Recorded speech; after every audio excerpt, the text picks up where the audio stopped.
Uy, Insan, bakit parang malungkot ka yata? Paano kasi, hindi ko alam kung paano ako aamin sa kanya. Kanino naman, Insan? Kay Mark, dun sa best friend ko. Yung Mark? Di ba 5 taon mo na siyang gusto? Hanggang ngayon ba hindi ka pa rin umaamin sa kanya? Hindi pa. Kanina nga sana eh. Kaso nga lang naudlot. Kasi nagpapareto siya sa sekretary namin. Yun lang, Insan. Pero subukan mo ulit. Kasi mahirap na yung itinatago mo yung nararamdaman mo. Ilang years nga ulit? 5 years pa? Oo. 5 taon na rin pala eh. Pero hanggang ngayon hindi ka pa rin umaamin sa kanya.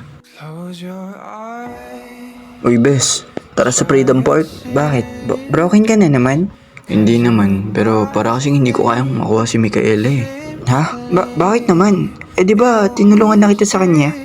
Yun na nga eh, pero para kasing may iba siyang gusto eh. Ayan, deserve. Napakababayero mo kasi eh. Wow grabe ka naman makasabi sa akin ng babayero. Uy, ito naman, napakaseryoso. Joke lang oh. Alam mo, best friend ba talaga kita? Imbis na i-comfort mo ako, hinuhusgahan mo pa ako eh. Uy, sorry na. Biro lang naman. Uy, Mark, teka lang.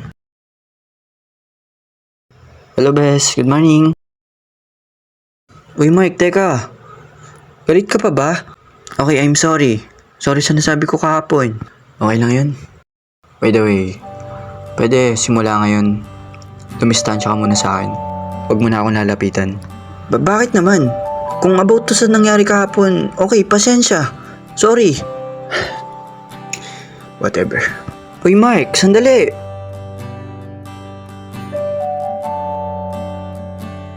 Hi, Bes.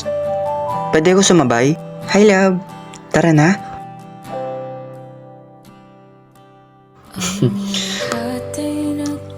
Okay lang yun, Kian. Kasalanan mo rin naman eh. Uy, Insan. Bakit umiiyak ka? Wala.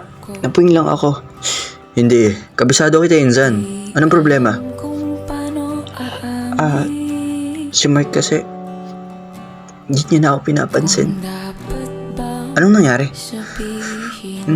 Nasabi ko lang sa kanya na deserve, napakababero mo kasi. Tapos ayun, nagalit na siya sa akin. At hindi niya na ako pinansin. Tapos ngayon, sasabay sana ako sa kanya umuwi, pero nilagpasan niya lang ako. Abalo ako yun ah. Pero okay lang yan. By the way, sabay ka ba? Sige. Good morning, Bes. Ang aga mo ata ngayon ah. By the way, ito cookies. Ginawa ko kanina. Di ba favorite mo to? No thanks. Busog ako. Galit ka pa rin ba? Huwag ka na magalit oh. Kasya, kunin mo na to. Ano ba? Sabi nga ayoko eh. Kian, pwede ba? Layuan mo nga ako. Ano ba nangyayari sa'yo? Kung tungkol pa rito sa nangyari nung nakaraan, I'm sorry. Tawarin mo ko. Hindi ko naman sinasadya yun at saka nagbibiro lang naman ako noon. Ano ba? Bitawan mo nga ako. Pwede ba? Tigilan mo na ako. At simula ngayon, wag mo na ako matatawag na bes. Uy pre, di ba pinsan mo yun? Gago ka ba? Ano ba problema mo? Sino ka ba? Ikaw anong problema mo? Bakit kailangan mong gawin sa kanya yun? Paul, tama na. Ano bang pakialam mo? Sino ka ba? Wala ka na doon kung sino ako. Pero best friend mo siya. Pero kung matrato mo siya, alam mo hindi mo siya best friend eh.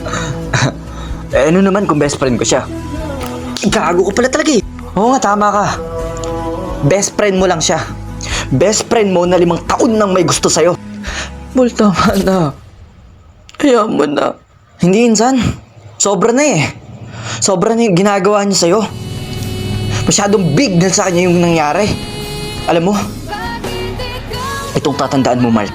Huwag na huwag ka magsisisi kapag dumating yung araw na nakalimutan ka na niya. Well, tama na. Hayaan mo na siya. Grabe naman yung lalaki na yan. Pogi-pogi pero napakasama ng ugali. Kaya nga. Ano pinagbubulong-bulungan nyo? Umalis nga kayo dito.